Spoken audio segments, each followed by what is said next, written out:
Hello friends, आज हम retail का यूनिट 4 कस्टमर रिक्वायरमेंट को पढ़ेंगे। इस चैप्टर में से बहुत ही इम्पोर्टेंट चैप्टर है ये। यहाँ से 3 to 5 मार्क्स के क्वेश्चन बनते हैं as per previous year question paper. ठीक है, तो इस चैप्टर में जो जो इम्पोर्टेंट टॉपिक है उसको आज हम टॉपिक वाइज रीड करेंगे। What is important in chapter 4? पहला क्या है? Customer segment, then Maslow theory, ये सुना भी होगा, ये इस टॉपिक से क्वेश्चन आते ही हैं। और लास्ट है सर्विस क्वालिटी। तो फर्स्ट टॉपिक जो है हमारा कस्टमर सेगमेंट, उसको आज हम रीड करते हैं। Customer are the key attribute of a retail bank. Customer किसी भी रिटेल बैंक का की एट्रीब्यूट होता ही है, क्योंकि जो बैंक का वो अपना प्रोडक्ट और सर्विसेज प्रोवाइड करती है, किसको प्रोवाइड करती है? कस्टमर को। तो कस्टमर क्या हो गया यहाँ पे? की attribute. Different customer have different need for financial services. अलग अलग कस्टमर की अलग अलग नीड होती है। तो और उन्हीं जो कस्टमर की जो अलग अलग नीड है ना, उन्हीं के आधार पर बैंक जो अपनी प्रोडक्ट और सर्विसेज है उनको लॉन्च करती है। ठीक है, तो यही चीज़ है। अब एक चीज़ इसमें एक नॉर्मल सी बात है, अगर आज हमारी सैलरी 30,000 है तो आज हमारे पास स्कूटी होगी। ठीक है, कल हमारी सैलरी 30 से 60,000 हो जाती है तो हम कार लेने का सोचेंगे।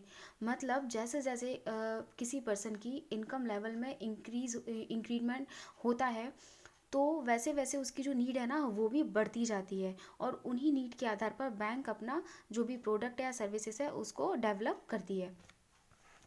अब ये जो कस्टमर रिक्वायरमेंट है वो किस पर डिपेंड करता है? Income level. जैसी जैसी इनकम होगी वैसी वैसी उनकी रिक्वायरमेंट होगी, और इसी इनकम लेवल को आधार मानते हुए कस्टमर सेगमेंट बना दिया जाता है। कैसे? ये जो इनकम है वो लाख में दी हुई है, 2 to 10, 10 to 50। और ये कस्टमर सेगमेंट मतलब 2 से 10 लाख तक के बीच के जो भी लोग हैं जिनकी इनकम 2 से 10 लाख के बीच में आती है, उसको बोल दिया मास मार्केट। क्योंकि ऑब्वियसली 2 से 10 के बीच में ज़्यादातर लोगों की इनकम 2 से 10 के बीच में ही होती है, स्टार्टिंग यहीं से होती है, तो उसको बोलेंगे मास मार्केट। फिर 10 to 50 हो गया, ये सारा ध्यान रखना लाख में है। तो मास एफ्लुएंट मतलब होता है रिच, थोड़ा रिच कैटेगरी में आ जाएंगे। फिर 50 से 400 के बीच में सुपर एफ्लुएंट हो गया। फिर 400 से 4,000 H&W हाई नेट वर्थ। फिर 4,000 से 1,20,000 सुपर H&W हो गया। फिर एवब 1,20,000 अल्ट्रा H&W हो गया। यहाँ से क्वेश्चन आता है। और ये रिटेल के लिए मतलब रिटेल जो टॉपिक है उसके परसेप्शन से क्यों इम्पोर्टेंट है?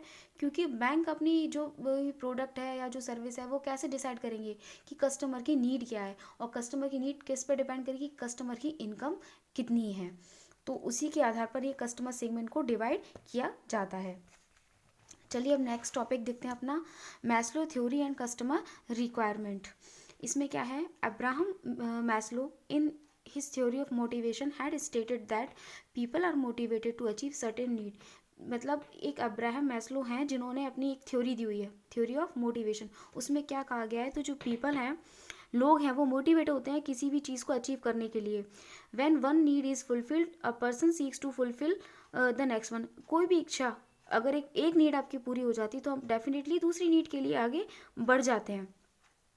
तो ये जो उन्होंने जो मतलब थ्योरी पढ़ी, उसके आधार पर उन्होंने क्या हिरार्की में उसको प्रेजेंट कर किया। कैसे? फिजियोलॉजिकल नीड पहला, दूसरा जो है सेफ्टी नीड, तीसरा सोशल नीड, फिर बिटवीन नहीं है यहाँ पे, इसको एस्टीम है, बुक में बिटवीन लिखा हुआ है बट वो बिटवीन नहीं है, एस्टीम है। ये आ गया ना, यहाँ पे ये लिखा हुआ है, देखिए। His 5 stage model can be divided into physiological need, safety need, social need, esteem need and self actualisation need. मतलब जो पर्सन, कोई भी कस्टमर है, ठीक है, उसकी जो जो नीड है उन्होंने उसको कैसे 5 स्टेज मॉडल में रिप्रेजेंट किया। पहला जो था फिजियोलॉजिकल, दूसरा then safety, then social, then esteem, then last है सेल्फ एक्चुअलाइजेशन नीड। अब इस नीड में क्या क्या प्रोडक्ट आएंगे, ठीक है, तो वो उन्होंने अगले उसमें आगे चल के इसमें पूरा लिखा हुआ है, उन्होंने पूरा डिफाइन किया इसको ना। अब ये जो मतलब हिरार्की जो मॉडल है उसको एक छोटी सी स्टोरी के फॉर्म में हम पढ़ेंगे, ताकि ये जो मॉडल है वो माइंड में रह जाए, और उस मॉडल के अंदर अंदर कौन कौन सी प्रोडक्ट आते हैं वो हमारे माइंड में बने रहें। क्योंकि BFM का एग्ज़ाम है, उसके जस्ट नेक्स्ट डे ही ये रिटेल का एग्ज़ाम है। तो अभी से बस मैं चाहती हूँ आप सिर्फ एक वीडियो देखें और वो वीडियो देखने के बाद आपको ये वापस से चैप्टर रीड करने की ज़रूरत नहीं पड़े। तो जैसा जैसा मुझे जो ईजी लगता है, जिस तरह से मैंने अपने माइंड में सेट किया है, वैसे आप लोग भी इसको सेट कर सकें। तो इसको छोटी सी स्टोरी या जो कुछ भी कह लो जिससे आपको ये चीज़ माइंड में रहे, उसके थ्रू हम ये इसको पढ़ने की कोशिश करते हैं। चलिए देखते हैं। जो फिजियोलॉजिकल नीड है, उस नीड में क्या आता है? Basic need. बेसिक नीड मतलब सबसे पहले आप क्या करेंगे? बैंक में जाएंगे। बैंक में जाते साथ सबसे पहले आपकी जो पहला काम होगा वो क्या होगा? अकाउंट ओपन करवाना, सेविंग अकाउंट ओपन करवाना। ठीक है, तो सबसे पहले हमने क्या किया? जो फिजियोलॉजिकल नीड है, फिजियोलॉजिकल नीड मतलब बेसिक नीड। बेसिक नीड मतलब बैंकिंग में घुसते ही सबसे पहले हम क्या करेंगे? अपना एक सेविंग अकाउंट खुलवाएंगे। ठीक है, सेविंग अकाउंट के बाद हम क्या करेंगे? ये 12 का मतलब यहाँ पर ये है कि याद करने के पॉइंट ऑफ व्यू से कि जो 12 वाला बीमा करते हैं ना हम, सुरक्षा बीमा योजना, तो हम एक अपना इंश्योरेंस भी करवा लेंगे। ठीक है, एक्सीडेंटल अपना इंश्योरेंस करवा लिया, सबसे पहले अकाउंट खुलवाया, अकाउंट खुलवाने के साथ ही हमने एक अपना इंश्योरेंस करवा लिया। फिर अगर हमें नीड होती है कि होम लोन लेना है या हाउसिंग लोन लेना है, तो उसके लिए भी हम यहाँ पे पूछ सकते हैं। तो ये हमारा किस में आ जाएगा? फिजियोलॉजिकल नीड में। क्या? Basic need. बेसिक नीड में क्या क्या प्रोडक्ट आते हैं? अपना अकाउंट खुलवाना, पर्सनल जो एक्सीडेंट है, एक्सीडेंटल कवरअप है उसको कवरअप करना, और हाउसिंग लोन वाला। ठीक है, अभी मैं आपको इस मॉडल के अकॉर्डिंग जो जो मैंने ये पिक्चर को आप याद रखेंगे ना, तो जो पीछे वाला टेबल है वो आपको याद करने में आसानी होगी। अब जब आपका सेविंग अकाउंट खुल जाता है तो फिर हम क्या करते हैं? कुछ पैसा बचाते हैं। क्यों बचाते हैं? सेफ्टी के पर्पज़ से, कि अगर भविष्य में कोई पैसा किसी काम में अगर पैसे की ज़रूरत पड़ी तो थोड़ा सा पैसा हम थोड़ा थोड़ा करके हम बचाते जाएंगे। किस फॉर्म में? RD FD के फॉर्म में और LIC के फॉर्म में। सबसे पहले हमने अकाउंट खुलवाया, अकाउंट खुलवाने के साथ साथ हमने एक 12 वाला फॉर्म भी खुलवा लिया, मतलब हमने एक एक्सीडेंटल कवरअप ले लिया, और हाउसिंग का भी पूछ लिया कि हाउसिंग लोन मिल सकता है या नहीं। ठीक है, फिर जब ये खुल जाएगा तो दूसरा काम हमारा क्या रहेगा? कि RD और FD अकाउंट खुलवाना। ठीक है, सेफ्टी पर्पस के पॉइंट ऑफ व्यू से। तो हमने क्या किया? एक RD FD खुलवा सकते हैं, और LIC लो प्रीमियम वाली। ठीक है, बैंक में आते हमने सबसे पहले ये काम तो किया था, सेविंग खुलवाया, फिर हमने RD FD खुलवाया, फिर मैंने एक अपनी LIC की पॉलिसी भी खोल दी जो जिसमें प्रीमियम कम हो। उसी हिसाब से, क्यों? क्योंकि सेफ्टी के पॉइंट ऑफ व्यू से फ्यूचर में अगर हमें कभी फंड की ज़रूरत पड़े तो हमारे पास ये बैकअप है।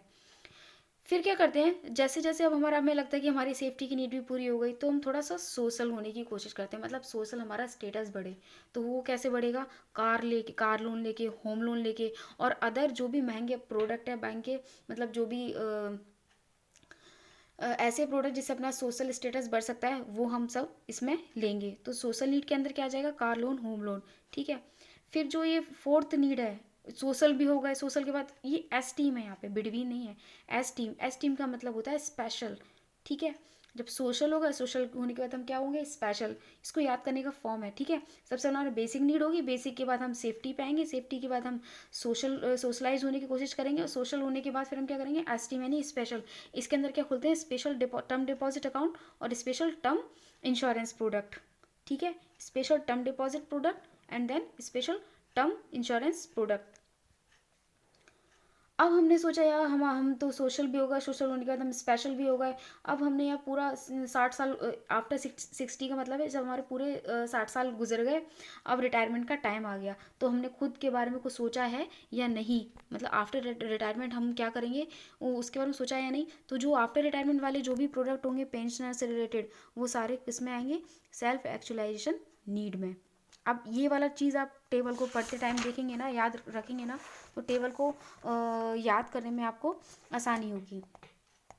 वही आ गया। फिजियोलॉजिकल नीड में क्या आता है? कोर सेविंग अकाउंट, मतलब आपने अकाउंट खुलवाया। पर्सनल एक्सीडेंटल कवर मतलब 12 वाला बीमा, हाउसिंग लोन का भी पूछ लिया। सेफ्टी नीड में क्या आ गया? वही RD FD, और हमने एक LIC की पॉलिसी भी खोल दी लो प्रीमियम के, स्टार्टिंग विथ लो प्रीमियम। ठीक है, टैक्स प्लानिंग भी इसी में आ जाएगा। किसमें? सेफ्टी, क्योंकि ये सेफ्टी के पॉइंट ऑफ व्यू से खुला है। अब जो आपका सेफ्टी वाली भी नीड फुलफिल हो गई, फिर आप किस पे आओगे? सोशल पे। सोशल में आप क्या लोगे कि कार लोन ले लिया, होम लोन ले लिया, आपने सोचा पर्सनल लोन भी ले लेते, कंज्यूमर ड्यूरेबल लोन मतलब कि आपने वॉशिंग मशीन के लिए, लैपटॉप के लिए, इसके लिए भी आपने लोन ले लिया।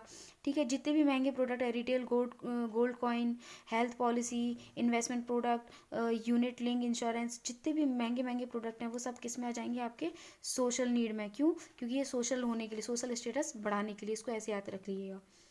फिर आता है एस्टीम नीड, एस्टीम मतलब होता है स्पेशल, तो स्पेशल मतलब special term deposit product, special term insurance product. और जो second housing loan, second housing loan से मतलब है होम इम्प्रूवमेंट, होम डेकोर, मतलब हाउसिंग तो आपने इसमें ले लिया था, पहले वाले में पूछ लिया था, सोशल वाले में आपने होम लोन ले लिया था, अब इसमें दूसरा ये वाला फुलफिल हो गया, हमें तो एक और घर चाहिए, है ना। एंटायर सर्विस पीरियड में लोग दो घर बनाते हैं, पहला पूरा जाता है दूसरे के लिए लोन लेते हैं।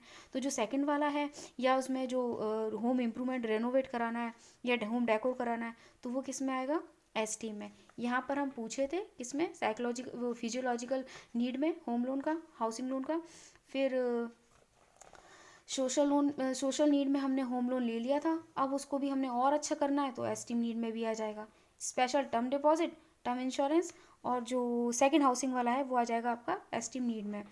फिर आफ्टर 60 आपने सोचा कि अब अपने खुद के बारे में, रिटायरमेंट के बारे में भी कुछ सोचना चाहिए, सेल्फ एक्चुअलाइजेशन नीड में आ जाएगा pensioner loan, retirement solution, senior citizen term deposit product. जो भी आफ्टर 60 के जो भी प्रोडक्ट आएंगे वो किस में आ जाएंगे, सेल्फ एक्चुअलाइजेशन नीड में। यहाँ से काफ़ी सारे क्वेश्चन आते हैं, ठीक है। क्वेश्चन कैसे आएंगे उसको मैं आपको अभी जो पीडीएफ फॉर्मेट दूंगी किसका, क्वेश्चन सेट का, तो उसमें आप देखना कि क्वेश्चन किस फॉर्म में और कैसे पूछे गए हैं एग्जाम में। अब इसका हमारा आता है लास्ट जो टॉपिक है वो है सर्विस क्वालिटी, ठीक है। अब सर्विस क्वालिटी में क्या है, service quality is what customer expect from bank and has different dimension. मतलब सर्विस क्वालिटी क्या है, ऑब्वियसली जब कोई कस्टमर हमारे बैंक में अकाउंट खुलवाने आता है, ठीक है, तो वो तो ये चाहेगा ना हमें बेस्ट से बेस्ट सर्विस क्वालिटी मिले, ठीक है। अब इस सर्विस क्वालिटी उसको आप इन्होंने क्या किया है, इस TRRAE मतलब क्या है, tangibility, reliability, responsiveness, assurance and empathy, मतलब ये क्वालिटी में उसको डिवाइड कर दिया गया है। जो सर्विस क्वालिटी है वो कैसी होनी चाहिए, आपकी टेंजिबल होनी चाहिए, ठीक है। टेंजिबल के बाद आपकी रिलायबिलिटी होनी चाहिए, रिस्पॉन्सिवनेस होना चाहिए, सॉरी, फिर एश्योरेंस होना चाहिए, फिर एम्पथी होना चाहिए। अब ये होता क्या है, इसका मतलब हम शॉर्ट में देखते हैं। टेंजिबल मतलब अगर कोई बैंक आपको सर्विस प्रोवाइड कर रहा है तो वो जो सर्विस है वो कैसी है, अट्रैक्टिव है, अच्छी है वो सर्विस, फिजिकली जो अपीयरेंस है वो कैसा है, अच्छी है, कैसे कि जो आपको जो क्रेडिट कार्ड स्टेटमेंट है उसको आप ऐसे याद कर सकते हैं, जो स्टेटमेंट है ना बैंक स्टेटमेंट, वो इजी टू अंडरस्टैंड है या नहीं, मतलब अगर बैंक का स्टेटमेंट है वो आपको पढ़ने में आसान है, इजी टू अंडरस्टैंड है या नहीं, अगर इजी टू अंडरस्टैंड है मतलब वो कैसा है, उसकी सर्विस अच्छी है। अपीयरेंस कैसा है, अपीयरेंस ऑफ फिजिकल फैसिलिटी, मतलब जो सर्विस बैंक प्रोवाइड कर रही है वो अट्रैक्टिव है या नहीं, मतलब फॉर एग्जांपल अगर बैंक का स्टेटमेंट है वो आपको पढ़ने में आसान या कॉम्प्लिकेटेड तो नहीं बना दिया है, या इजी टू अंडरस्टैंड है, इजी टू अंडरस्टैंड है मतलब वो कैसा है, टेंजिबल है। देन दूसरा क्या है, रिलायबिलिटी, रिलायबिलिटी मतलब भरोसा करना, मतलब इसको फिर एग्जांपल के वही स्टेटमेंट वाले एग्जांपल के थ्रू समझते हैं। अगर बैंक का स्टेटमेंट, जो बैंक ने स्टेटमेंट दिया वो एक्यूरेट है या नहीं, मतलब वो जो है वो भरोसा, भरोसा क्या होता है, मतलब जो चीज़ सही जो दे रहे हैं, जो बैंक जो सर्विस प्रोवाइड कर रही है वो सही है भी या नहीं, मतलब एक्यूरेट है या नहीं, तो वो किस में आ जाएगा, रिलायबिलिटी में। एक और एग्जांपल है कि when an officer says that the amount will be sanction in 2 days does he follow up and inform the status, मतलब ऑफिसर आपसे कह देता है कि 2 दिन में आपका लोन सैंक्शन हो जाएगा, आपके अकाउंट में आ जाएगा, सेविंग अकाउंट में, तो वो जो उसकी बात है उस पर हम भरोसा कर सकते हैं या नहीं, क्या वो हमें इन्फॉर्म स्टेटस को इन्फॉर्म करेगा या नहीं, तो ये क्या हो गया, रिलायबिलिटी। फिर तीसरा है रिस्पॉन्सिवनेस, मतलब बैंक कैसे आपको रिस्पॉन्ड करता है, कोई प्रॉब्लम हो जाती है। फिर वही वाला एग्जांपल देखते हैं, बैंक स्टेटमेंट वाला, अगर बैंक स्टेटमेंट में कोई गलती हो गई है तो बैंक उस गलती को रिजॉल्व करेगा या नहीं, मतलब कैसे रिजॉल्व, मतलब कैसे रिस्पॉन्ड करेगा। When there is a problem with the bank statement does the bank resolve this issue quickly, मतलब रिजॉल्व द इशू का मतलब है उस पर रिस्पॉन्ड करता है या नहीं, ठीक है। Are the charges which are debited wrongly are recredit to my account properly, अगर कोई चार्जेस गलती से डेबिट हो गए हैं तो बैंक उस पर रिस्पॉन्ड करके उसको तुरंत सही खाते में क्रेडिट करेगा या नहीं, ये रिस्पॉन्ड कैसे करेगा, तो वो आ जाएगा आपका रिस्पॉन्सिवनेस। फोर्थ है आपका एश्योरेंस, एश्योरेंस मतलब बेफिक्री, मतलब आप बैंक की जो सर्विस मिल रही है ना वो कैसी है, free from risk and doubt, वो रिस्क नहीं है उसमें, कोई डाउट नहीं है, क्रेडिट बढ़ती है, ठीक है, तो वो हो गया आपका एश्योरेंस। एम्पथी, एम्पथी का मतलब है यहाँ पे कम्युनिकेट करना, मतलब बैंक आपको कैसे अप्रोच, बैंक की अप्रोच अपने कस्टमर से कैसी है, क्या कस्टमर की जो लैंग्वेज है बैंक उस लैंग्वेज को समझती है, क्या जो अपना बैंक है, जो अपने बैंक है वो अपने कस्टमर को जानने की कोशिश करती है, मतलब अप्रोच कैसा है, कम्युनिकेशन कैसा है। एम्पैथी मतलब हो गया अप्रोच या कम्युनिकेट करना। Making an effort to know customer and their need, मतलब कस्टमर को जानने की कोशिश करती है नहीं। या customer keeping customer inform in language that they understand, customer को उसी भाषा में मतलब आंसर करती जो जिसको वो समझते हैं। एम्पैथी हो गया मतलब कुल मिला के कम्युनिकेट करना या अप्रोच करना। तो इसको आप समझ में आ गया होगा। कितनी है, ABCDE 5 है। मतलब T फॉर टेंजिबल, टेंजिबल मतलब कि जो बैंक की जो शॉर्ट में एक बार फिर से आपको रिवाइज करा देती हूँ। टेंजिबल, टेंजिबल मतलब कि बैंक की जो सर्विसेज हैं वो अट्रैक्टिव हैं या नहीं, अपेरेंस कैसा है उनका। स्टेट बैंक के स्टेटमेंट वाला आप तो एग्जांपल याद रखिएगा कि बैंक का जो स्टेटमेंट है वो इजी टू अंडरस्टैंड है या नहीं। फिर दूसरा आता है आपका रिलायबल, भरोसा वाला, कि जो बैंक का जो स्टेटमेंट है वो एक्यूरेट है या नहीं। तीसरा रिस्पॉन्ड, अगर बैंक के स्टेटमेंट में कोई फॉल्ट हो गया तो बैंक उसको तुरंत सही करेगा या नहीं, मतलब कैसा रिस्पॉन्ड करेगा, तो रिस्पॉन्सिवनेस हो गया। और एश्योरेंस मतलब बैंक की जो सर्विस है वो एकदम ट्रस्ट वर्ती है, क्रेडिट वर्ती है, फ्री फ्रॉम रिस्क है। एम्पैथी मतलब हो गया कम्युनिकेट करना, बैंक आपको अप्रोच कर रहा है तो बैंक आप अपने कस्टमर को जानने की कोशिश कर रहा है या नहीं, या बैंक अपने कस्टमर की लैंग्वेज को जानता है या नहीं। एम्पैथी मतलब शॉर्ट में याद रखिएगा कम्युनिकेट करना या अप्रोच करना। अभी ये वाली वीडियो में हमने तीनों चैप्टर, मतलब इस चैप्टर के जो 3 मेन इंपॉर्टेंट टॉपिक थे उन टॉपिक को हमने रीड कर लिया है। अब जो आगे की जो वीडियो होगी उस वीडियो में मैं इस चैप्टर के जो भी हमने ये 3 टॉपिक पढ़े हैं ना, चाहे वो सर्विस क्वालिटी हो या मैस्लो थ्योरी हो या कस्टमर सेगमेंट, तीनों टॉपिक के जो भी प्रैक्टिस सेट रहेंगे, क्वेश्चन रहेंगे, उसको हम नेक्स्ट वीडियो में पढ़ेंगे। Okay, thank you.